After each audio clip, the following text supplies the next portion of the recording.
নীলাচল বাংলাদেশের অন্যতম সুন্দর পর্যটন স্পটগুলোর একটি। অবস্থান: বান্দরবন শহর থেকে প্রায় 5 কিলোমিটার দূরে টাইগারপাড়া এলাকায় অবস্থিত। এটি বান্দরবন হিল ডিস্ট্রিক্ট কাউন্সিলের তত্ত্বাবধানে তৈরি করা হয়েছে।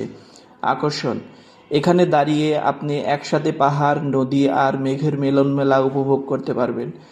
আকাশের কাছাকাছি মনে হবে, অনেক সময় মেঘ এসে আপনাকে ছুঁয়ে যাবে। সূর্যোদয় ও সূর্যাস্ত দেখার জন্য একটি অসাধারণ স্থান। বর্ষাকালে পুরো এলাকা মেঘের রাজ্য পরিণত হয়।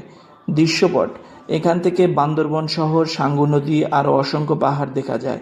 চারদিকে সবুজে ঘেরা প্রাকৃতিক সৌন্দর্য পর্যটকদের মুগ্ধ করে। শীতকালে এখানে কুয়াশার রাজ্য তৈরি হয়। যাতায়াত: বান্দরবন শহর থেকে জিপ, সিএনজি, অটোরিকশা সহজেই পাওয়া যায়। শহর থেকে যেতে সময় লাগে মাত্র 20 থেকে 25 মিনিট। সুবিধা: দর্শনার্থীদের জন্য বসার ব্যবস্থা, খাবারের দোকান এবং বিশ্রামের স্থান রয়েছে। সেলফি ও ফটোগ্রাফির জন্য আদর্শ স্পট।